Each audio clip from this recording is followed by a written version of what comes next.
ओम नमो भगवते वासुदेवाय।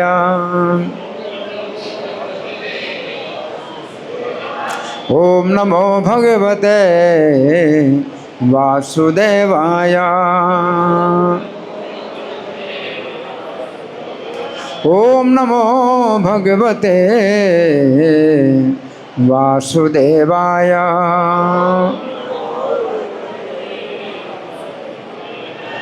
ग्रंथराज श्रीमद् भगवद गीता यथारूप अध्याय 18।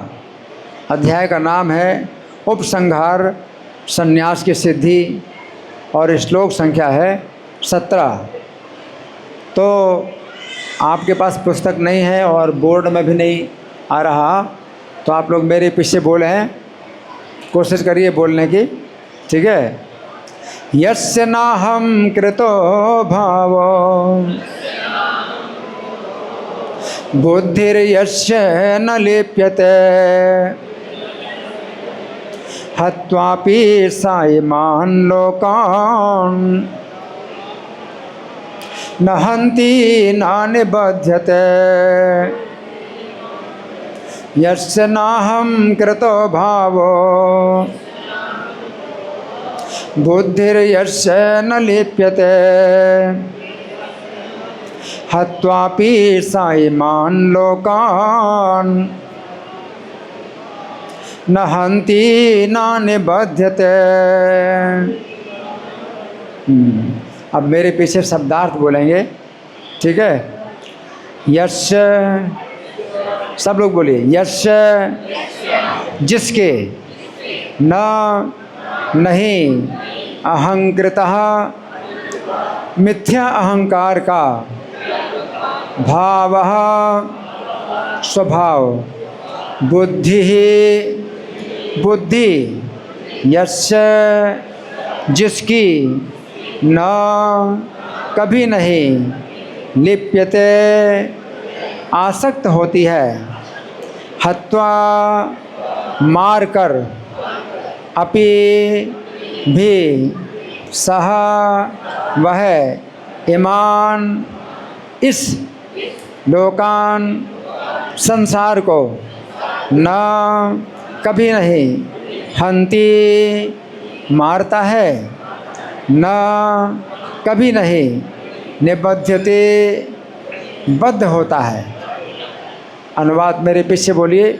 जो मिथ्या अहंकार से प्रेरित नहीं है, जिसकी बुद्धि बंधी नहीं है, वह इस संसार में मनुष्यों को मारता हुआ भी नहीं मारता, न ही वह अपने कर्मों से बंधता है। तो इस श्लोक का तात्पर्य पढ़ने से पहले हम भूमिका में जो प्रार्थना है उसको बोलेंगे। आप लोग कोशिश करिए मेरे साथ बोलने की। ओम अज्ञानतिमिरान्धस्य ज्ञानाञ्जनशलाकया चक्षुरुन्मीलितं येन तस्मै श्री गुरवे नमः। श्रीचैतन्यमनोभीष्टं स्थापितं येन भूतले स्वयं रूपः कदा मह्यं ददाति स्वपदान्तिकं।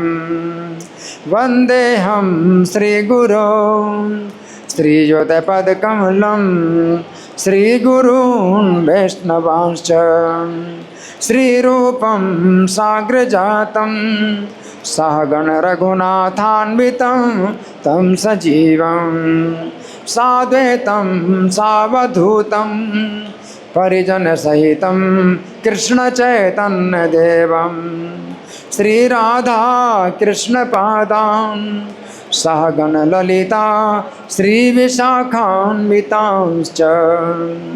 हे कृष्ण करुणा सिंधो दीनबंधो जगत्पते गोपेश गोपिकाकांत राधाकांत नमोस्तुते। तप्त कांचन गौरांगी राधे वृंदावनेश्वरी वृषभानुसुते देवी प्रणमामि हरिप्रिय वाञ्छाकल्पतरुभ्यश्च कृपा सिन्धुभ्य एव च पतितानां पावनेभ्यो वैष्णवेभ्यो नमो नमः। जय श्री कृष्ण चैतन्य प्रभु नित्यानंद श्री अद्वैत गदाधर श्रीवासादि गौर भक्त वृंद। हरे कृष्णा कृष्ण कृष्ण हरे हरे, हरे राम राम राम हरे हरे। नमो विष्णुपादाय कृष्ण प्रेष्ठाय भूतले श्रीमते भक्ति वेदांत स्वामिन्निति नामिने। नमस्ते सरस्वती देवे गौरवाणी प्रचारिणे निर्विशेषा शून्यवादी पाश्चात्य देश तारिणे। तो श्लोक को समझेंगे। भगवान कह रहे हैं यस्य नाहं कृतो भावो, जिसके अंदर ऐसा भाव है कि मैं नहीं कर रहा। बुद्धिर यस्य न लिप्यते, जिसकी बुद्धि भी इसमें लिप्त नहीं होती है। हत्वापि सायमान लोकान, तो इन सब लोगों को मार करके भी न हंति, न तो मारता है और ना बंधता है कर्म से, उसको कर्म का फल भी नहीं भोगना पड़ता। सबकी हत्या करने के बाद भी ना तो वो हत्या करता है किसी की और ना उसको उसका फल भोगना पड़ता है, हत्या का उसको दंड नहीं मिलता। हम सुनेंगे प्रभुपाद तात्पर्य में क्या लिखते हैं। श्रील प्रभुपाद की जय। इस श्लोक में भगवान अर्जुन को बताते हैं कि युद्ध ना करने की इच्छा अहंकार से उत्पन्न होती है। क्या भगवान अर्जुन को क्या कहते हैं? युद्ध ना करने की इच्छा अहंकार से उत्पन्न होती है। अहंकार, अर्जुन का अहंकार, अर्जुन के अंदर अहंकार है। क्या अहंकार है? कि मैं बहुत अच्छा हूँ, मैं युद्ध नहीं करूँगा।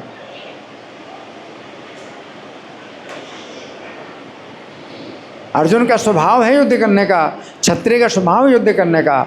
युद्ध से ना भागने का स्वभाव क्षत्रिय का स्वाभाविक कर्म होता है। लेकिन अर्जुन क्या सोच रहे हैं? मैं युद्ध नहीं करूँगा। क्यों? क्योंकि मैं अपने कुटुंबियों की हत्या नहीं करना चाहता और मुझको राज्य भी नहीं चाहिए, मुझको विजय भी नहीं चाहिए, मुझको भोग भी नहीं चाहिए, राज्य का सुख। न कांक्षे विजयम, हे कृष्ण मुझे विजय नहीं चाहिए। न चाह राज्यम, मुझे राज्य नहीं चाहिए। न चाह राज्यम सुखानी चाह, और सुख भी नहीं चाहिए। अर्जुन का ये अहंकार कि मैं ये नहीं चाहिए, मुझे नहीं चाहिए, मतलब ये गुण है अपना कि मुझे नहीं चाहिए, मुझे आवश्यकता नहीं है, तो मेरा बहुत बड़ा गुण है ना, मुझे नहीं चाहिए। तो ये क्या है? अहंकार है ना। क्षत्रिय का जो है स्वाभाविक कर्म क्या है? युद्ध से ना भागना। और वो कहते हैं कि युद्ध के बिना तुमको ज़मीन, एक सुई की नोक के बराबर ज़मीन नहीं मिलेगी युद्ध करने के बिना। तो युद्ध के लिए चुनौती दे रहे हैं। और अर्जुन कहते हैं मैं युद्ध नहीं करना चाहता, ये मेरे कुटुंबी हैं, मेरे परिवार के लोग हैं। तो ये जो है मैं और मेरा जो है ये भावना है, ये क्या है? अहंकार और ममता। ये मेरे हैं और मैं ये शरीर हूँ, इस शरीर में अपनी पहचान करना। तो यहाँ प्रभुपाद लिख रहे हैं अर्जुन स्वयं को कर्ता मान बैठे हैं। अर्जुन स्वयं को कर्ता मान बैठे हैं क्या? कि मैं इनकी हत्या करूँगा, मैं इनकी हत्या करूँगा। लेकिन वास्तव में अर्जुन को क्या सोचना चाहिए कि मुझे युद्ध करना है। मेरा जो स्वधर्म है वो युद्ध करना है। अब उनकी हत्या हो चाहे मेरी हत्या हो, चाहे मैं मारा जाऊं चाहे वो मारे जाए, भगवान ने क्या कहा था दूसरे अध्याय में, हतो वा प्राप्त से स्वर्गम जित्वा वा भोग ससिम। अगर तुम मारे जाओगे तो स्वर्ग की प्राप्ति करोगे और जीतोगे तो पृथ्वी भोगोगे। तो युद्ध करना इस प्रकार से कि अगर मैं मारा जाऊंगा तो भी मेरा कल्याण होगा, और अगर युद्ध में जीतूंगा तो जो है राज्य सुख प्राप्त होगा। अब ये मारे जाएंगे, ये अपने कर्मों के अनुसार इनकी मृत्यु होगी नहीं होगी, मृत्यु ये इनके अपने कर्म से हो। तो अर्जुन जो है ये सोच रहे कि मैं इनकी हत्या करूंगा, तो वो जो है भगवान बता रहे हैं और प्रभुपाद कह रहे हैं कि वो अपने को कर्ता मान रहे हैं कि मैं मारने वाला हूँ, है ना। अर्जुन को केवल इतना ही करना है कि मैं युद्ध करूंगा। युद्ध करने का भाव है कि मैं युद्ध करना है मुझे, बाकी जो है मैं मारा जाऊं या वो मारे जाएं उसमें जो है हमारा कोई दोष नहीं लगेगा। इसमें अगर युद्ध में वो मारे जाएंगे तो मुझे कोई दोष नहीं लगेगा, हाँ, तो मैं मारने वाला नहीं। तो यहाँ पर ये तो यहाँ प्रभुपाद लिख रहे हैं, लेकिन उन्होंने अपने भीतर और बाहर परम आत्मा के निर्देश पर विचार नहीं किया था कि परमात्मा का निर्देश है, परमात्मा का निर्देश है। क्षत्रिय के लिए परमात्मा का निर्देश होता है अंदर से और बाहर से भी, क्या कि युद्ध में नहीं भागना है। क्षत्रिय जो है चाहे मारा जाए लेकिन युद्ध से नहीं भागना है। अपना कर्तव्य यही है कि मैं युद्ध से नहीं भागना है, बाकी वो मारे जाएंगे या मैं मारा जाऊंगा वो तो फिर भगवान की इच्छा है, वो भगवान के ऊपर छोड़ दो कि तुम मारने वाले हो, ये नहीं सोचना है कि तुम मारने वाले हो। आगे प्रभुपाद लिखते हैं, यदि कोई ये ना जाने कि कोई परम निर्देश भी है तो वह कर्म क्यों करे, लेकिन जो व्यक्ति कर्म के उपकरणों को कर्ता रूप में अपने को और परम निर्देशक के रूप में परमेश्वर को मानता है, वो प्रत्येक कार्य को पूर्ण करने में सक्षम है ना। तो इसमें क्या है कि कर्म के जो 5 कारण हैं उनमें सबसे बड़ा कारण क्या है, दैव यानी परमात्मा। परमात्मा सबसे बड़े कारण है। आप परमात्मा को प्रसन्न करो अपने कर्म के द्वारा, बाकी वो मारे जाएं या हम मारे जाएं उसमें कुछ अंतर नहीं पड़ता, बराबर अपना जीवन और मरण दोनों में समान रह करके कर्म करना है। चाहे मैं जीवित रहूं चाहे मरूं, लेकिन मुझे परमात्मा को प्रसन्न करना है ना। तो अर्जुन शोक करें कि मैं इनको मारूंगा, है ना, तो शोक करने की जरूरत नहीं है। तुम मारे जाओगे या वो मारे जाएंगे, ये परमात्मा को प्रसन्न करने के लिए मुझे कार्य करना है। तो यहाँ प्रभुपाद लिख रहे हैं, हाँ, ऐसा व्यक्ति कभी मोहग्रस्त नहीं होता। जीव में व्यक्तिगत कार्यकलाप और उसके उत्तरदायित्व का उदय मिथ्या अहंकार से होता है तथा ईश्वर विहीनता या कृष्ण भावनामृत के भाव से होता है। जो व्यक्ति कृष्ण भावनामृत में परमात्मा या भगवान के आदेशानुसार कर्म करता है वो वध करता हुआ भी वध नहीं करता है। क्या आदेश है, यहाँ भगवान भी अर्जुन को आदेश दे रहे हैं कि तुम युद्ध करो। अब अर्जुन सोच रहे हैं कि मैं इनकी हत्या करूँगा, अब भगवान का आदेश है। जैसे सैनिक है तो सैनिक को आदेश मिलता है सेनापति के द्वारा, सेनापति द्वारा आदेश मिलता है कि आक्रमण करो, मारो। तो जितने शत्रुओं को आप मारते हो आपको सरकार की तरफ से पुरस्कार मिलता है। जितने शत्रुओं को आप मारते हैं, सैनिक मारता है तो सेनापति की आज्ञा से मारता है तो उसको जो है विशेष पुरस्कार मिलता है। और सैनिक जो है अगर सेनापति आज्ञा के बिना किसी की हत्या कर दे तो फिर उसको फांसी की सज़ा मिलेगी। तो यहाँ पर अर्जुन को जो है अगर भगवान आदेश दे रहे हैं कि तुम युद्ध करो तो भगवान सर्वोच्च अधिकारी हैं, या फिर परमात्मा की भी आज्ञा हो रही है। अर्जुन का हृदय शुद्ध है तो परमात्मा की भी आज्ञा हो रही। तो ऐसे में जो है अब हत्या का कहाँ से दोष लगने वाला है, हत्या का पाप नहीं लगने वाला है ना। तो यहाँ प्रभुपाद लिख रहे हैं कि परमात्मा या भगवान के आदेशानुसार कर्म करता है वो वध करता हुआ भी वध नहीं करता, ना ही वो कभी ऐसे वध के फल भोगता है। तो वध नहीं करा, ये कहा भाई वध नहीं किया। तो अर्जुन सोच रहे हैं कि वध तो नहीं करता वो, लेकिन वो बाद में उसको अगर उसका कर्म बनेगा और उसको फिर जो है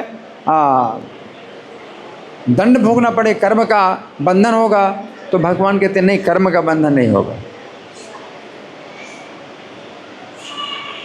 ऐसा नहीं कि केवल कहने के लिए है कि भाई वध नहीं किया और बाद में उसका वध करने का कर्म बन जाएगा। तो भगवान क्या कहते हैं, नहीं, कर्म नहीं बनेगा, कर्म नहीं बनेगा उसका, है ना। आगे प्रभुपाद लिखते हैं, जब कोई सैनिक अपने श्रेष्ठ अधिकारी सेनापति की आज्ञा से वध करता है तो उसको दंडित नहीं किया जाता, लेकिन यदि वही सैनिक स्वेच्छा से वध कर दे तो निश्चित रूप से न्यायालय द्वारा उसका निर्णय होता है ना। तो यहाँ पर प्रभुपाद का तात्पर्य समाप्त हुआ और हम सुनेंगे श्री भगवान ने कहा में इसकी कैसी व्याख्या हुई है। तो आप लोग बड़े ध्यान से सुने कि पिछले श्लोक में श्री कृष्ण ने कहा था, पिछले श्लोक में श्री कृष्ण ने कहा था कि जो व्यक्ति केवल अपने आप को ही करता समझता है, क्या अपने आप को ही करता समझता है, उसकी बुद्धि शुद्ध नहीं है। तो भगवान ने कहा था कर्म के 5 कारण हैं, उनमें एक कारण कर्ता भी है, लेकिन 5 कारण हैं, है ना। तो उसमें एक शरीर भी है कारण कि शरीर की स्थिति कैसी है ना, अधिष्ठानम ना, करणम, और उसके कई प्रकार के प्रयास होते हैं, उनके कारण भी वो कर्म होता है। और सबसे बड़ा कारण क्या है, परमात्मा है, परमात्मा सबसे बड़ा कारण है। तो 5 कारणों को जब कोई व्यक्ति ध्यान में रखता है तो फिर उसका कर्म बंधन नहीं होता। लेकिन अगर कोई व्यक्ति केवल अपने को ही करता मानता कि मैंने ये काम किया है ना, तो सबसे अच्छा सुरक्षा इसी में है। कोई भी कार्य आप करते हैं तो आप जो है अच्छा कार्य भी आप करते हैं तो उसमें ये श्रेय मत लीजिए कि मैंने ये अच्छा काम किया है, ये मैं अच्छा हूँ और मैंने बहुत अच्छा काम किया है। क्यों? क्योंकि भगवान सबसे बड़े कारण हैं और भगवान की इच्छा जब तक नहीं होती तब तक कोई कार्य नहीं होता। स्वीकृति भगवान, अनुमंता भगवान करने वाले, देने वाले, अनुमति भगवान देने वाले। तो कर्म की सफलता के कारण सबसे बड़े कारण कौन है? भगवान है ना। तो इस तरह से कोई व्यक्ति अगर कर्म करता है तो फिर वो कर्म से नहीं बनता, है ना। तो अर्जुन जो है, अर्जुन के मन में जिज्ञासा उत्पन्न हुई कि जो व्यक्ति अपने को कर्ता नहीं मानता, उसकी बुद्धि शुद्ध है, तो उसको क्या समझना चाहिए। तो भगवान अर्जुन की इस जिज्ञासा को समझ गए, अंतर्यामी है ना। तो भगवान ने बताया यदि ऐसा व्यक्ति इन सभी लोगों की हत्या भी कर दे, ना हत्या करता है ना कर्म से बंधता है ना। तो भगवान यहाँ पर क्या कह रहे हैं कि कृष्ण भावना भावित व्यक्ति के अंदर यही भाव रहता है कि मैंने नहीं किया। कृष्ण भावना भावित व्यक्ति के अंदर यही भाव रहता है कि मैंने नहीं किया। जैसे प्रभुपाद थे, है ना, तो इतना संसार भर में प्रचार कर दिया, कृष्ण भावनामृत आंदोलन फैला दिया, इतने लोगों को भक्त बनाया और इतने मंदिर बनाए, इतनी किताबें लिखी हैं। लेकिन जब प्रभुपाद से कहा गया कि आपने इतना बड़ा काम किया, प्रभुपाद आपने इतना बड़ा काम किया, तो प्रभुपाद क्या कहते थे कि ये मेरा कार्य नहीं है, मैं तो केवल आदेश का पालन करने वाला हूँ, मैं तो केवल अपने गुरु के आदेश का पालन करने वाला हूँ, बाकी सब कार्य किसने किया। तो प्रभुपाद कहते हैं कि चैतन्य महाप्रभु ने ही ये कार्य किया। या कभी वो कहते हैं कि मेरे गुरु महाराज ने तुम लोगों को मेरी सहायता के लिए भेजा था, तभी कार्य हुआ। अपने को उन्होंने केवल यही माना कि मैंने केवल आज्ञा का पालन किया, अपने गुरु की आज्ञा का पालन किया, सफलता जो प्राप्त हुई है वो तुम लोगों के द्वारा प्राप्त हुई है। कभी ये कहा इन लोगों कि आप लोगों के द्वारा सफलता प्राप्त हुई, या फिर कभी श्री कृष्ण को कहा कि श्री कृष्ण की इच्छा से सफलता प्राप्त हुई। इस तरह से प्रभुपाद ने जो है अपने को कभी भी जो है श्रेय नहीं दिया कि मैंने ये कार्य किया। तो यहाँ पर ये बताया गया है कि कृष्ण भावना भावित व्यक्ति के अंदर यही भाव रहता है कि मैंने नहीं किया है। जिस समय श्रील प्रभुपाद के द्वारा फैलाया हुआ हरे कृष्ण आंदोलन बहुत तेज़ी से संपूर्ण विश्व में फैल रहा था, उस समय कई लोग श्रील प्रभुपाद की प्रशंसा में कहते थे कि आप बहुत बड़ा कार्य कर रहे हैं। ऐसी स्थिति में प्रभुपाद उत्तर देते थे, मैं तो केवल श्री चैतन्य का संदेश दे रहा हूँ, मैं तो केवल श्री चैतन्य के संदेश को केवल दोहरा रहा हूँ। क्या उत्तर दिया प्रभुपाद ने? क्या उत्तर दिया? मैं केवल श्री चैतन्य का संदेश दोहरा रहा हूँ, शेष कार्य तो श्री चैतन्य के संदेश के द्वारा हो रहा है। जैसे डॉक्टर कहता है मैंने केवल सही दवाई दी है, काम तो दवाई ने किया, मैंने क्या किया कि नहीं? डॉक्टर, आप कहते डॉक्टर साहब आपने तो बहुत जो है मरीज को ठीक कर दिया, इतना बीमार था और वो जो है ठीक हो गया, आपने मरीज को ठीक कर दिया। डॉक्टर क्या कहता है, मैंने क्या किया? मैंने सही दवाई दी तो मरीज ठीक हो गया, तो मैंने क्या किया? उसी प्रकार से प्रभुपाद क्या बोले, ये इतने लोग भक्त बन गए, इतना कृष्ण भावना आंदोलन फैल गया, तो प्रभुपाद ने कहा मैंने क्या किया? मैंने तो श्री चैतन्य का संदेश दोहराया और श्री चैतन्य के संदेश की शक्ति से लोग भक्त बने हैं। मैंने क्या किया? तो ये जो है भावना होती है कि मैं तो श्री चैतन्य के संदेश को केवल दोहरा रहा हूँ, शेष कार्य तो श्री चैतन्य के संदेश के द्वारा हो रहा है। तो श्रील प्रभुपाद जानते थे उनके हृदय में श्री कृष्ण ही ऐसी बुद्धि प्रदान कर रहे हैं, श्री कृष्ण ही मेरे अंदर बुद्धि प्रदान कर रहे हैं, हाँ, कि मैं प्रभावशाली ढंग से श्री चैतन्य का संदेश दे रहा हूँ। तो कृष्ण ही बुद्धि प्रदान कर रहे हैं। ददामि बुद्धि योगम तम, मैं बुद्धि योग प्रदान करता हूँ। तो मैं क्या कर सकता हूँ? अगर भगवान बुद्धि देंगे तब मैं उनका संदेश प्रभावशाली ढंग से बोल सकता हूँ, है ना? तो मैं क्या कर रहा हूँ? हाँ, तो यहाँ पर श्री कृष्ण कह रहे हैं कि कृष्ण भावना भावित व्यक्ति में यही भाव रहता है कि मैंने नहीं किया है ना? तो फिर भगवान कहते हैं जिसकी बुद्धि लिप्त नहीं होती है, तो यहाँ पर श्री कृष्ण कह रहे हैं कि कृष्ण भावना भावित व्यक्ति की बुद्धि लिप्त नहीं होती है। तो पिछले श्लोक में श्री कृष्ण ने बताया था कि जिसकी बुद्धि दूषित होती है, जिसकी बुद्धि दूषित होती है तो अपने को मानता है कि मैंने किया, है ना? वो अपने आप को ही कर्मों का कर्ता मानता है। इसका अर्थ इस विषय में एकमात्र बुद्धि ही एक ऐसा नेत्र है जिसके द्वारा व्यक्ति देख सकता है कि मैं करने वाला हूँ या नहीं करने वाला। अगर दूषित बुद्धि है तो वो देखता है कि मैं कर रहा हूँ, और जब शुद्ध बुद्धि है तो देखता है कि मैं नहीं कर रहा हूँ। तो यहाँ पर श्री कृष्ण कह रहे हैं कि कृष्ण भावना भावित व्यक्ति की बुद्धि इतनी शुद्ध होती है कि वो कभी भी इस विचार में लिप्त नहीं होती कि वो कुछ भी बड़ा काम कर रहा है। इस विचार में कभी लिप्त नहीं होती कि मैं कुछ बड़ा काम कर रहा हूँ। ये बुद्धि शुद्ध है। तो यहाँ पर श्री कृष्ण कह रहे हैं कि कृष्ण भावना भावित व्यक्ति की बुद्धि इस विचार में कभी भी लिप्त नहीं होती है कि मैं कुछ भी बड़ा काम कर रहा हूँ, है ना? तो श्रील प्रभुपाद के एक शिष्य श्रीला त्रिविक्रम स्वामी ने उनसे कहा, त्रिविक्रम स्वामी प्रभुपाद की मालिश कर रहे थे, तो प्रभुपाद की मालिश करते करते त्रिविक्रम स्वामी ने कहा, श्रील प्रभुपाद आपका ये हरे कृष्ण आंदोलन संपूर्ण विश्व में फैल रहा है और इस प्रकार आपका प्रभुत्व संपूर्ण विश्व में फैल जाएगा। आपकी प्रभुता, आपका नाम, आपका यश पूरी दुनिया में फैल जाएगा। वो मालिश कर रहे प्रभुपाद की और ऐसा बोले, प्रभुपाद से बोले, और सब प्रभुपाद की बुद्धि इस विचार में ज़रा भी लिप्त नहीं हुई। उन्होंने उत्तर दिया, मैं तो केवल अपने गुरु की आज्ञा का पालन करने वाला हूँ। क्या?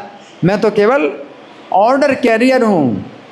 प्रभुपाद ने क्या वो ऐसे बोले, आपकी तो अब जो है हर जगह विजय होगी, आपकी विजय पताका फैलेगी और आप जो है इतने बड़े मतलब माने जाएंगे, आपका इतना बड़ा नियंत्रण हो जाएगा, कंट्रोल हो जाएगा। और प्रभुपाद क्या बोले, मैं तो केवल आज्ञा का पालन करने वाला सेवक हूँ, प्रभुपाद ने कहा। तो यहाँ पर श्री कृष्ण कह रहे हैं कि कृष्ण भावना भावित व्यक्ति यद्यपि अत्यंत महत्वपूर्ण कार्य करता है, परंतु उसकी बुद्धि इस विचार से कभी भी लिप्त नहीं होती है कि वो कुछ भी महत्वपूर्ण कार्य कर रहा है, मैं कुछ भी बड़ा काम नहीं कर रहा। इस श्लोक के तात्पर्य में प्रभुपाद लिखते हैं, जो व्यक्ति कर्ता रूप में अपने को और परम निर्देशक के रूप में परमेश्वर को मानता है, वो प्रत्येक कार्य को पूरा करने में सक्षम है और वो कभी मोहग्रस्त नहीं होता। अब भगवान क्या कहते हैं, वो इन लोगों की हत्या करके भी हत्या नहीं करता है। अब भगवान ने क्या कहा, वो इन लोगों की हत्या करके भी हत्या नहीं करता है ना। तो यहाँ पर श्री कृष्ण कह रहे हैं कि कृष्ण भावना भावित व्यक्ति इन सभी लोगों की हत्या करके भी हत्या नहीं करता है। अब गीता 11:33, 11वां अध्याय का श्लोक संख्या 33 में श्री कृष्ण अर्जुन से कहा कि हे अर्जुन तुम खड़े हो, हे अर्जुन तुम खड़े हो और यश प्राप्त करो। ये सभी लोग मेरे द्वारा पहले से ही मारे जा चुके हैं, तुम्हें केवल यश प्राप्त करना है, बल्कि मया वेते निहता पूर्वमेव निमित्त मात्रम भव सम्य साधन तस्मात् त्वमुत्तिष्ठ यशो लभस्व। इसलिए तुम खड़े हो और यश प्राप्त करो। तो हमारी मतलब यही है कि काम तो आप कर रहे हैं और नाम मेरा हो रहा है, हैं? काम सब तुम करते हो और नाम मेरा हो रहा है ना। तो भगवान ये कहते हैं कि तुम यश प्राप्त करो, तुम यही समझो कि काम मैं कर रहा हूँ, तुम्हारा नाम हो रहा है केवल, है ना। तुम खड़े हो और यश प्राप्त करो। ये सभी लोग मेरे द्वारा पहले से ही मारे जा चुके हैं, तुम केवल निमित्त मात्र बनो। कहने के लिए हो जाएगा कि अर्जुन ने मारा है, लेकिन अर्जुन नहीं समझे ऐसा कि मैंने मारा। ऐसी स्थिति में अर्जुन को सोचना चाहिए कि वे उन सभी लोगों की हत्या नहीं कर रहे हैं, श्री कृष्ण ने इन सभी को पहले से ही हत्या कर दी है। मैं तो इस कार्य में केवल निमित्त बन रहा हूँ और श्री कृष्ण मुझे यश दे रहे हैं। अर्जुन को ये सोचना है कि श्री कृष्ण मुझे केवल यश दे रहे हैं। यद्यपि इस बात को अर्जुन समझ चुके हैं, परंतु इसके पहले अर्जुन अहंकार से ग्रस्त होकर सोच रहे थे मैं स्वयं इन लोगों की हत्या करूँगा, यदि मैं युद्ध ना करूँ तो इन लोगों की रक्षा हो जाएगी। पहले अध्याय में अर्जुन ने इसी प्रकार की बातें कही थी कि अगर मैं युद्ध ना करूँ, ये मुझे मार दें तो मेरी ज़्यादा रक्षा होगी। अर्जुन ने कहा यदि माम प्रतीकारम शस्त्रम शस्त्र पाणया, कि मैं युद्ध ना करूं और मैं शस्त्र भी ना हाथ में लूं और ये युद्ध में शस्त्र लेकर के मेरी हत्या कर दें, हैं अशस्त्रम शस्त्र पाणया धार्त नाष्टा हन्युन में तन में क्षेम तरम भवे। और ये धृतराष्ट्र के पुत्र मेरी हत्या कर दें तो मेरी ज़्यादा रक्षा हो जाएगी, कि मुझे पाप नहीं लगेगा, ये लोग मुझे मार दें। धात राष्ट्र रणहान्युष तन में क्षेम धर्म भवे, तो वो ज़्यादा अच्छा होगा कि मैं इनके द्वारा मारा जाऊं और मैं इनकी हत्या ना करूं, मैं युद्ध ना करूं और मैं हाथ में धनुष भी ना लूं, मैं निहत्था रहूं और ये अपने हाथ में शस्त्र लेकर के मेरी हत्या कर दें तो ज़्यादा अच्छा होगा, है ना। तो अर्जुन ने ऐसा कहा, है ना। तो अर्जुन ने ऐसा कहा यदि मैं युद्ध ना करूं इन लोगों की रक्षा हो जाएगी। मैं इतना नीच और बुरा नहीं बनना चाहता कि मैं अपने कुटुंबी इन लोगों की हत्या करूं। तो ये अर्जुन का अहंकार था कि वे अच्छे बने रहना चाहते हैं। क्या अहंकार? कि मैं अच्छा बने रहना चाहता हूं, दुनिया की नज़रों में मैं अच्छा बना रहना चाहता हूं। भगवान की आज्ञा है कि युद्ध करो, तो दुनिया की नज़रों में चाहे आप बुरे बन जाओ, या भगवान की नज़रों में अच्छा बनो, वो ज़्यादा अच्छा है कि नहीं। अगर भगवान कहते तुम युद्ध करो, है ना, तो भगवान की नज़रों में आप अच्छा बनोगे। दुनिया की नज़रों में अगर बुरा बन जाओ तो चिंता ना करो, दुनिया कुछ भी समझे कि आप कितने गलत हो, ये भगवान अगर प्रसन्न हो रहे हैं तो वो ज़्यादा अच्छा है, या कि भगवान की नज़रों में बुरे बनो और दुनिया की नज़रों में अच्छे बनो। अगर आप दुनिया की नज़रों में अच्छे बनना चाहते हो और भगवान की नज़रों में बुरे बनना चाहते हो तो आप दुनिया की नज़रों में भी अच्छे नहीं बनोगे, बुरे ही बनोगे।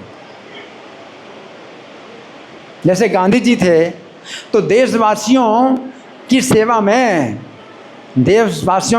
में अपना जीवन जो है बहुत त्याग किया, अपने जीवन बहुत त्याग किया कि देश की सेवा करना है, अपने देशवासियों की सेवा करना है। कुर्ता नहीं पहनते थे गांधी जी। क्यों कुर्ता नहीं पहनते थे?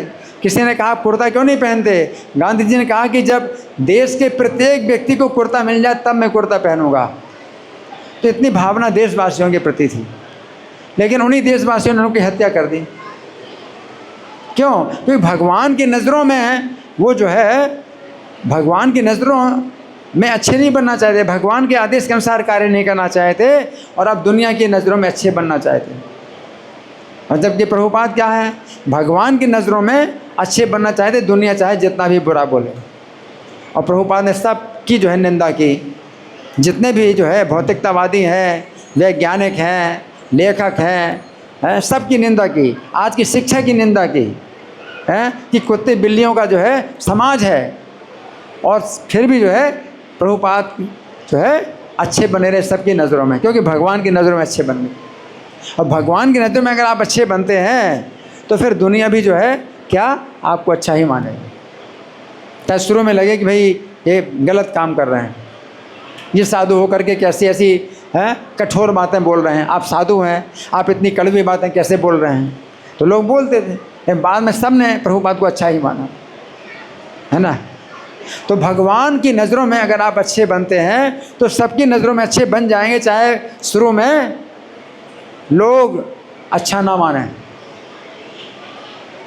और भगवान की नज़रों में अगर बुरे बने और सबकी नज़रों में अच्छे बनना चाहते हो तो भी जो है वो बुरा ही बोलेंगे आप, है ना। तो यहाँ पर यही बात बताई गई है कि अर्जुन का अहंकार था, भी अच्छे बने रहना चाहते हैं, इसलिए भी अपने कुटुंब की हत्या जैसा बुरा कर्म नहीं करना चाहते हैं। अब यहाँ पर समझने की बात है कि हमें श्री कृष्ण को प्रसन्न करने के लिए ऐसा कार्य भी करने के लिए तैयार रहना चाहिए जो अन्यों की दृष्टि में बुरा हो। अन्यों की दृष्टि में बुरा भी है तो भी श्री कृष्ण की प्रसन्नता के लिए हमें वो काम करना चाहिए। यदि श्री कृष्ण किसी कार्य को अच्छा समझते हैं तो वो कार्य अच्छा है, चाहे अन्यों की दृष्टि में वो कार्य कितना भी बुरा हो।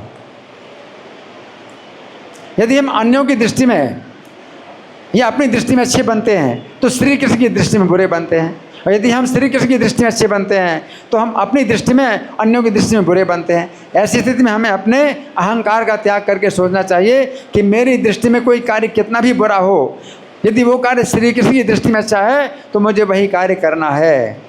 मेरी दृष्टि में श्री कृष्ण की दृष्टि की तुलना का क्या महत्व है, मेरी दृष्टि का श्री कृष्ण की दृष्टि से की तुलना में क्या महत्व है। मेरी दृष्टि तो दूषित है, हमारी दृष्टि तो दूषित है। तो यहाँ पर श्री कृष्ण कह रहे हैं कि कृष्ण भावना भावित व्यक्ति इन सभी लोगों की हत्या करके भी हत्या नहीं करता है। तो यहाँ पर श्री कृष्ण कह रहे हैं कि कृष्ण भावना भावित व्यक्ति इन लोगों की हत्या करके भी हत्या नहीं करता है।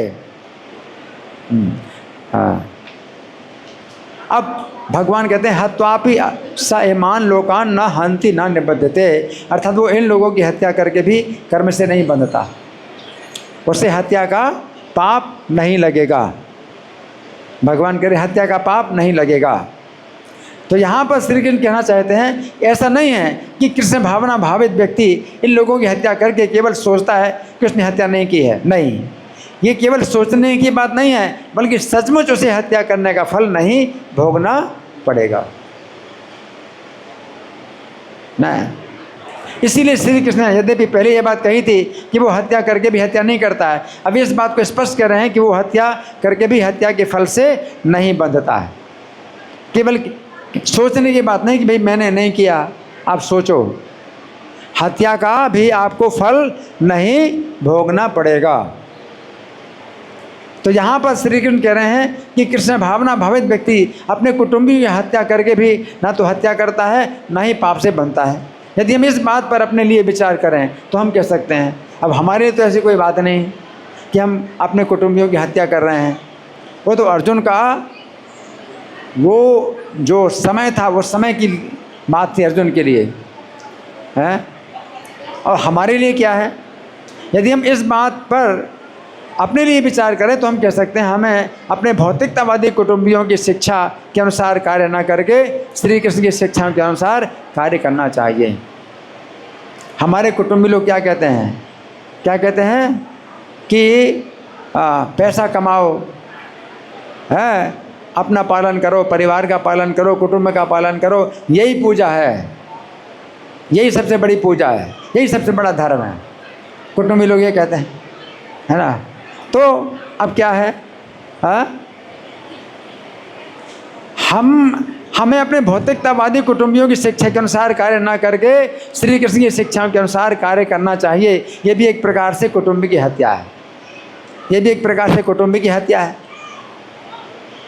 हमारे कुटुंबी लोग हमसे आशा करते हैं कि हम उनकी भौतिकवादी शिक्षाओं के अनुसार चलें। यदि हम उनकी आशा के अनुसार नहीं चलते हैं तो एक प्रकार की हत्या है, ये भी हत्या है। परंतु यहाँ पर श्री कृष्ण कह रहे हैं, यदि हम श्री कृष्ण की शरण लेने के लिए अपने कुटुंबियों का त्याग भी कर दें तो भी ये त्याग नहीं है, बल्कि उनकी विशेष रक्षा है।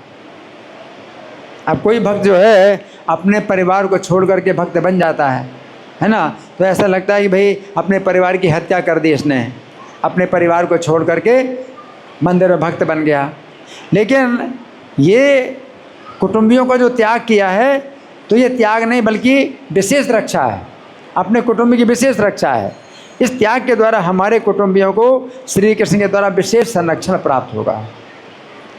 अगर उसने अपनी जिम्मेदारी छोड़ करके, अपने परिवार की जिम्मेदारी छोड़ करके अगर इसमें आगे हरे कृष्ण मंदिर में और फुल टाइम सेवा में लगा हुआ है तो भगवान जो है उसकी जिम्मेदारी पूरी करेंगे, उनके कुटुंबियों की रक्षा करेंगे। तो भगवान ये भार भी अपने ऊपर लेते हैं। तो यहाँ पर श्री कृष्ण कह रहे हैं कि श्री कृष्ण की प्रसन्नता के लिए यदि हम अपने कुटुंब का त्याग कर देते हैं तो ये त्याग नहीं होता है, बल्कि उनकी विशेष सुरक्षा होती है। भागवत के 7वें स्कंध के अंतर्गत अध्याय संख्या 10 में वर्णन आता है, 7वां स्कंध अध्याय 10, कि जिस समय प्रहलाद महाराज ने अपने पिता हिरण्यकशिपु की आशा को भंग कर दिया। उसको बड़ी आशा थी, हिरण्यकशिपु को बड़ी आशा थी। क्या आशा थी? कि मेरा पुत्र मेरे से बड़ा असुर बने। उसकी क्या आशा थी? मेरा पुत्र मुझसे भी बड़ा असुर बने। और प्रहलाद ने अपने पिता की आशा को तोड़ दिया, दिल तोड़ दिया, अपने पिता का दिल तोड़ दिया, आशा भंग कर दी है और श्री कृष्ण की शरण ले ली। प्रहलाद ने क्या किया? अपने पिता की आशा भंग कर दी और श्री कृष्ण की शरण ले ली। तो श्री कृष्ण ने नरसिंह देव के रूप में हिरण्यकशिपु का संहार कर दिया। उस समय नरसिंह देव ने प्रहलाद महाराज से कहा कि हे वत्स, तुमने मेरी शरण लेकर के अपने संपूर्ण कुटुंब का उद्धार कर दिया है। क्या कहा भगवान ने प्रहलाद से? तुमने मेरी शरण ली है तो अपने संपूर्ण कुटुंब का उद्धार कर दिया है। तो यहाँ पर श्री कृष्ण कह रहे हैं कि श्री कृष्ण की प्रसन्नता के लिए व्यक्ति अपने कुटुंब का त्याग करके भी वास्तव में अपने कुटुंब की रक्षा करता है। तो इसमें क्या है? भगवान के सर्वधर्मान परित्यज्य मामेकं शरणं व्रज, सब धर्मों का त्याग करके एकमात्र मेरी शरण में आओ।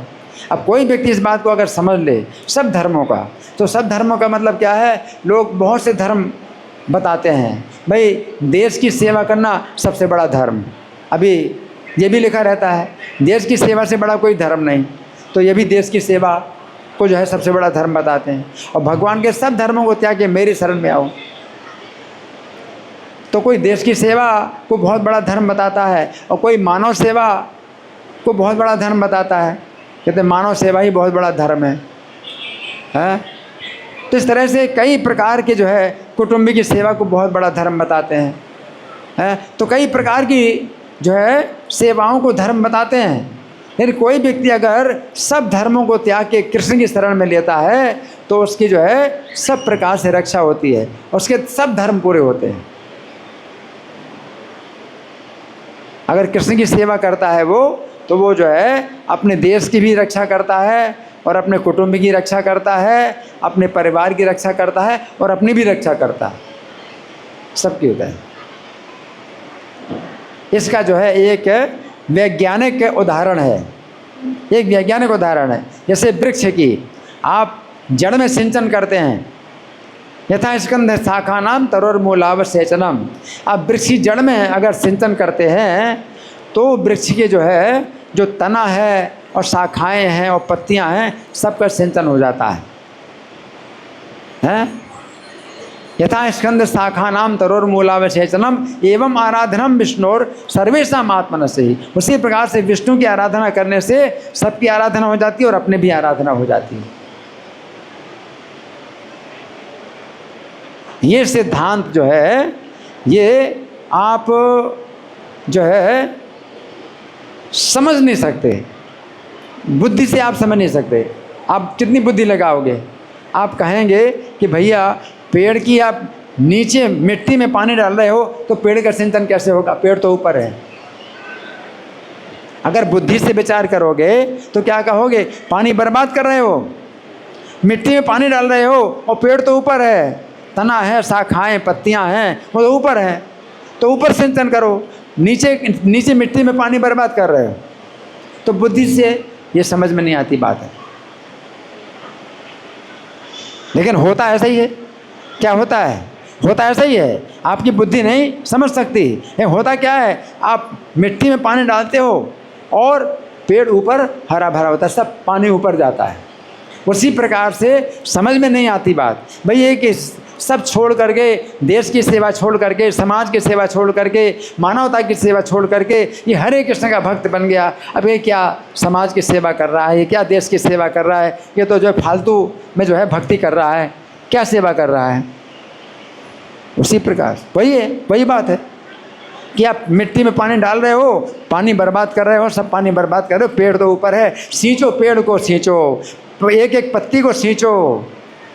क्या प्रैक्टिकल? प्रैक्टिकल नहीं है, प्रैक्टिकल नहीं है कि एक एक पत्ती को सींचोगे और पत्ते को ही पानी नहीं मिलेगा, ना जड़ को पानी मिलेगा। और जड़ को पानी डालोगे, मिट्टी में पानी डालोगे तो हर पत्ती में जो है पानी जाएगा। प्रैक्टिकल है।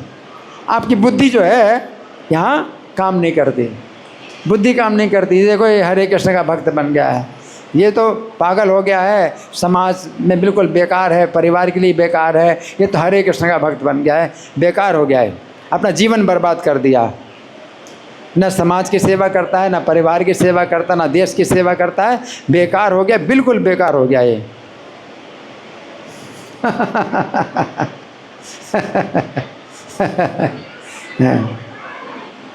लेकिन कृष्ण की अगर आराधना करने से, कृष्ण की सेवा करने से सबकी सेवा होती है, सबकी सेवा होती है।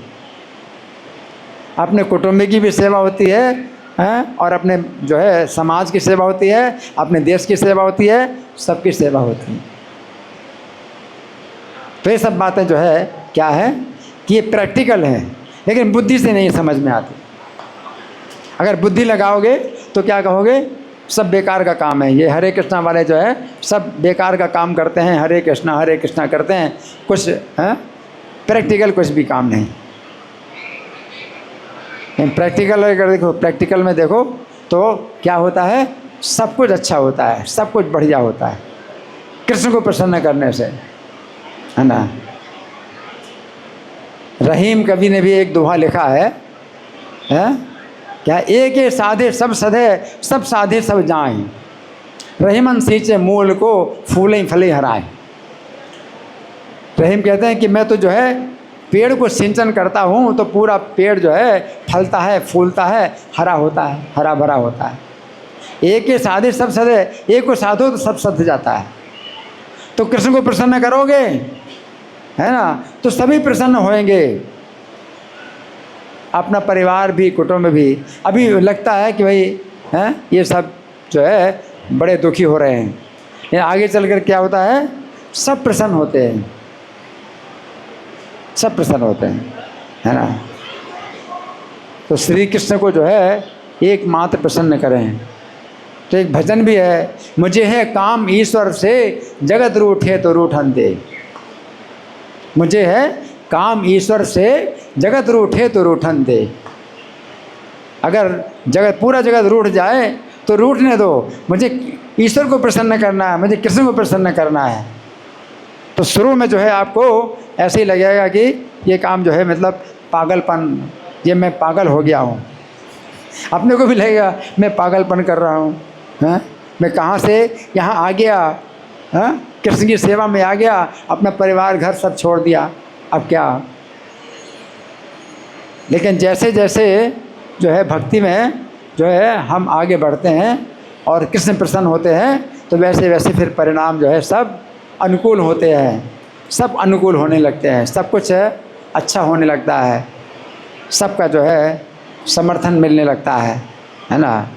तो ये यहाँ पर ये समझाना, ये समझना है हमको, है ना। तो अभी हमारे पास कुछ समय है आप लोगों के साथ में कोई चर्चा है, कोई प्रश्न है, या मैं प्रश्न करूं? मैं प्रश्न करूं?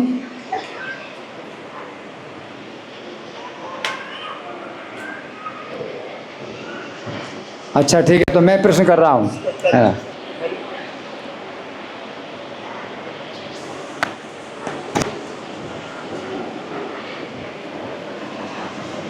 मैं प्रश्न कर रहा हूं। तो भगवान ये कह रहे हैं कि जिसका भाव ऐसा है कि मैंने नहीं किया, मैंने नहीं किया, जिसका ऐसा भाव है, तो वो इन सब लोगों की हत्या करके भी ना हत्या करता है और ना हत्या के पाप से बनता है, ना उसको हत्या का पाप लगता है, ना वो हत्या करता है, ना हत्या का पाप लगता है ना? तो इस बात को कैसे समझें? भगवान कहते हैं जिसके अंदर ऐसी भावना है कि मैं नहीं कर रहा, मैंने नहीं किया, इसको कैसे समझें? कौन बताएगा? भगवान कहते हैं कि जिसके अंदर ऐसी भावना है कि मैंने नहीं किया, है ना? इसका उदाहरण हमने दिया प्रभुपाद के बारे में। कौन बताएगा? प्रभुपाद का उदाहरण है, कौन बताएगा? हाथ उठाइए। कौन बताएगा प्रभुपाद का उदाहरण कि उनके अंदर ऐसी भावना थी कि मैं नहीं कर रहा, मैंने नहीं किया? कौन बताएगा? हाथ उठाइए, इनको दो, माइक दो। हरे कृष्णा प्रभु जी, दंडवत प्रणाम। हाँ, जोर से बोलो। हेलो। हाँ। हरे कृष्णा प्रभु जी, दंडवत प्रणाम। Thank you for such a wonderful lecture. तो यहाँ पे हाँ, ये चीज़ है कि निमित्त मात्र हमें खुद को समझना चाहिए, और प्रभुपाद ने भी खुद को निमित्त मात्र समझा। जो भी करवा रहे थे वो कृष्ण करवा रहे थे, और उनके गुरु के जो वचन थे, तो अपने गुरु के वचन को फॉलो कर। और जोर से बोलो, सुनाई बहुत कम सुन, कुछ नहीं, माइक पर जोर से बोलो, आवाज़ तो तेज। हाँ, अब बोलो। हाँ, तो प्रभुपाद जी यहाँ पे जो भी हो रहा था वो मेन है कि वो अपने गुरु की आज्ञा को फॉलो कर रहे थे। तो जो उसका प्रभाव पड़ा, जो चैतन्य महाप्रभु की शिक्षा थी, तो उन्होंने गुरु परंपरा से जो शिक्षा को फॉलो करा, तो वो फेल नहीं हुए। उन्होंने इंडिया में भी ट्राई किया था, बट फिर उन्होंने कहा कि गुरु ने बोला था बाहर जाके प्रचार करो। तो जब बाहर जाके प्रचार करें, तो क्योंकि वो गुरु वचनों पे अटल रहे, तो फिर वो अटलता की वजह से वो जो कृष्णा कॉन्शियस का मैसेज चैतन्य महाप्रभु ने दिया था वो सक्सेसफुल। हाँ, प्रभुपाद ने जो है कभी भी अपने को करता नहीं माना कि भाई मैंने किया। कोई कहता है कि आपने इतना बड़ा काम किया, इतने भक्त बना दिए हैं, तो प्रभुपाद ने क्या कहा कि मैंने अपने गुरु की आज्ञा का पालन किया, मैंने चैतन्य महाप्रभु का संदेश केवल दोहराया। और इसका एक उदाहरण, डॉक्टर का भी उदाहरण दिया जाता है कि आप डॉक्टर से बोलते हैं कि डॉक्टर साहब देखो ये मरीज़ जो है मर रहा था, आपने इसको ठीक कर दिया है, तो डॉक्टर क्या कहेगा? जी मैंने तो दवाई दी मैंने तो सही दवाई दी थी, दवाई ने काम किया है, मैंने क्या काम किया?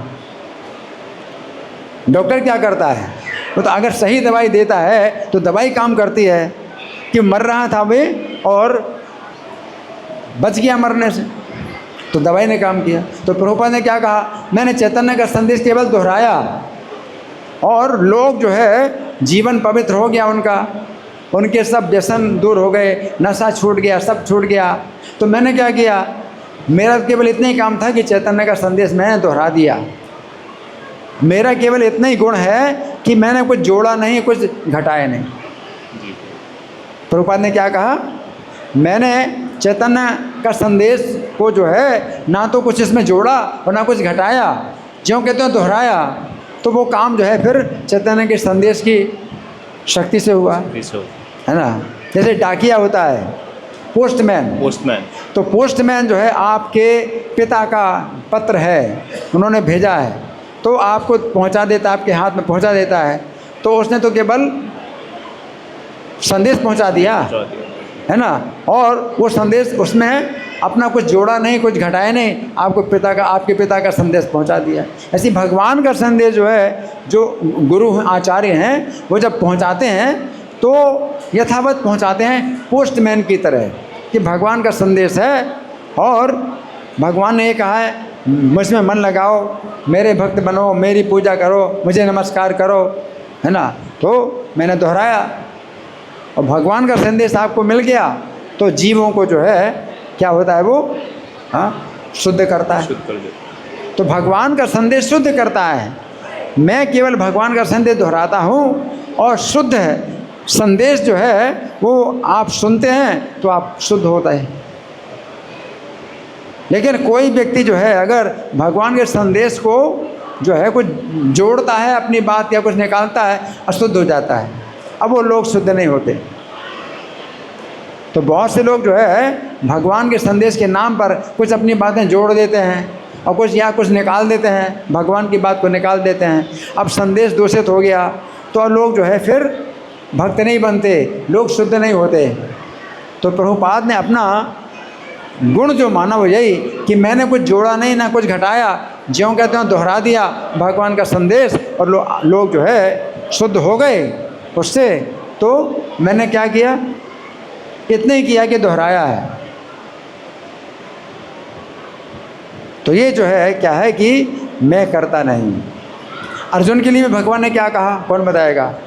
गीता में भगवान ने अर्जुन के लिए क्या कहा कि तुम इनका जो है वध करो, लेकिन क्या समझो, कौन बताएगा? हाथ उठाइए इनको, हाँ इनको माइक दीजिए। हरे कृष्णा प्रभु जी। तो भगवान ने अर्जुन को कहा कि तुम युद्ध करो, युद्ध से ना डरो, क्योंकि उन लोगों को ऑलरेडी मैंने मार दिया है। तुम उस चीज़ से डरो नहीं या तुम्हें उसका फल नहीं लगेगा कि तुमने हत्या की है। भगवान ने कहा कि ये मेरे द्वारा पहले से मारे जा चुके हैं, तुम केवल खड़े हो जाओ और यश प्राप्त करो। तुम यश प्राप्त, एक भजन है, करते हो तुम कन्हैया मेरा नाम हो रहा है, करते हो तुम कन्हैया मेरा नाम हो रहा है। तो यहाँ पर गीता में भगवान कहते हैं, अर्जुन से कहते हैं क्या कहते हैं? मेरे द्वारा सब मारे गए हैं, तुम यश प्राप्त करो, तुम राज्य भोगो। और भगवान जो है अगर कहते हैं कि तुम राज्य भोगो तो ये भगवान की कृपा समझो और भगवान की कृपा ग्रहण करो। और आप कहते हैं नहीं मेरी राज्य भोगने की इच्छा नहीं है, तो आप क्या करते हो? अहंकार, ये अहंकार है आपका। अगर भगवान आपको जो है अपनी प्रसन्नता से कोई चीज़ दें तो आप उसको ग्रहण करो, उनकी प्रसाद उनकी कृपा समझ करके ग्रहण करो, तो ये वो ठीक रहेगा। या आप कहेंगे नहीं ना मुझे जो है नहीं चाहिए, मैं नहीं चाहता राज्य, मैं नहीं चाहता। अब भगवान कहते तुम राज्य भोगो।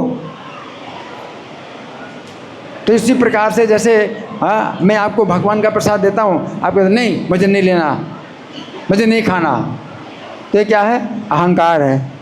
इससे अपमान होता है ना, भगवान का अपमान होता है। अर्जुन कहते हैं कि मुझे राज्य नहीं चाहिए, नकांक्षे विजय, मुझे विजय नहीं चाहिए, मुझे राज्य नहीं चाहिए, मुझे यश नहीं चाहिए। और भगवान कहते हैं तुम मारो और तुम यश प्राप्त करो, यशो लभस्व, तुम यश प्राप्त करो। तो अगर भगवान कहते तुम यश प्राप्त करो तो आपको क्या कहना चाहिए? नहीं मुझे यश नहीं चाहिए, ये चाहिए, या फिर हाथ जोड़ करके भगवान की कृपा के रूप में स्वीकार करो। क्या क्या ठीक है? स्वीकार करो, तुम राज्य भोगो, भगवान के राज्य भोगो। तो आप कहेंगे मुझे नहीं राज्य नहीं भोगना, तो ये ठीक है, या स्वीकार करो कि आपकी कृपा से मैं राज्य प्राप्त, ये आपकी कृपा है, तो भगवान की कृपा मान करके राज्य प्राप्त करो, शत्रुओं को जीतो और यश प्राप्त करो। आप कहें नहीं नहीं मैं शत्रु नहीं मानता उनको, भगवान कह रहे हैं शत्रु हैं तुम्हारे, और आप कहें नहीं नहीं वे हमारे कुटुंबी हैं, तो क्या हुआ? भगवान का खंडन कर रहे हो। तो आप भगवान का खंडन कर रहे हैं, अहंकार है। मैं बहुत अच्छा हूँ, मैं आपकी बात नहीं मानूंगा क्योंकि मैं बहुत अच्छा हूँ। ये ठीक है? नहीं, ये ठीक नहीं है। चाहे सब कोई बुरा बोले, भगवान अगर कहते हैं ये अच्छा है और मेरी दृष्टि में भी बुरा है, तो भी मुझे भगवान की बात माननी चाहिए कि भगवान की दृष्टि में अच्छा है और मेरी दृष्टि में बुरा है। तो क्या करना है? भगवान की दृष्टि से हमें काम करना है, अपनी दृष्टि से काम नहीं करना है।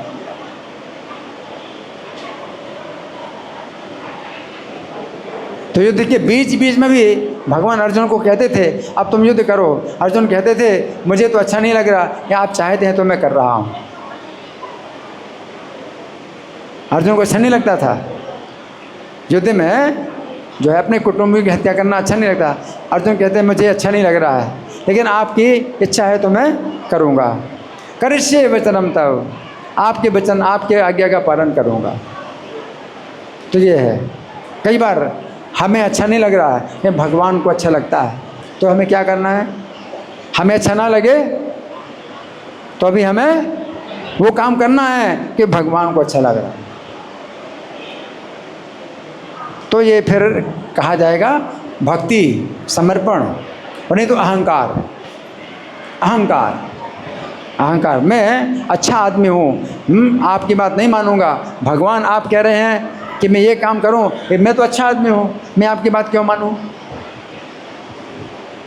ये क्या है? अहंकार है। चाहे जितना बुरा बन जाए दुनिया की नज़रों में, अपनी नज़रों में भी बुरा बन जाए, लेकिन भगवान की नज़रों में अच्छा बनना है ना। तो ऐसे भगवान जो है, हाँ, ऐसे भक्त को जो है अपना भक्त मानते हैं। जो अपने को भक्त नहीं मानता, मैं अपने को भक्त नहीं मानता, मैं आपका भक्त नहीं बन पाया, अभी तक मैं आपका भक्त नहीं बन पाया, और भगवान कहते तुम मेरे भक्त हो, तो वो ज़्यादा अच्छा है। और आप कहेंगे मैं बहुत बड़ा भक्त हूँ भगवान का, और भगवान कहेंगे तुम मेरे भक्त नहीं हो, तो क्या अच्छा है? अपने को भक्त ना मानना वो ज़्यादा अच्छा है कि भगवान आपको भक्त माने। और अपने को भक्त मानते मैं बहुत बड़ा भक्त हूँ, मैं बहुत बड़ा भक्त हूँ, और भगवान कहेंगे तू मेरा भक्त नहीं है बिल्कुल, है ना। तो यही चीज़ है, हमें चाहे जितना बुरा लगे, अगर भगवान को अच्छा लगता है तो फिर वही करना है। अब हरे कृष्ण महामंत्र का जप कर रहे हैं और वो जो है अच्छा नहीं लग रहा, लेकिन शास्त्र हैं, साधु आचार्य कहते हैं कि इसी का जप करना है, तो करो जब। आपके मन को अच्छा नहीं लग रहा है तो आपका मन शुद्ध नहीं है, तो समझो मेरा मन शुद्ध नहीं, इसलिए मेरे मन को अच्छा नहीं लग रहा है। तो कोई उत्तर नहीं कि मेरे मन को अच्छा नहीं लग रहा है इसलिए मैं जप नहीं करता। लोग क्या कहते हैं, मेरा मन नहीं लगता। अरे तुम्हारा मन लगता है नहीं लगता है, उसका महत्व ही क्या है? तुम्हारे मन का महत्व ही क्या है? तुम करो जब, मन को मारो 10 झापड़, मन को मारो 10 जूते हैं, और वो काम करो जो भगवान को अच्छा लगता है। ये नहीं कि नहीं मेरा मन को अच्छा नहीं लगता। ठीक है, धन्यवाद। ग्रंथराज श्रीमद् भगवद गीता की जय, श्रील प्रभुपाद की जय। हरे कृष्णा। हरे कृष्णा।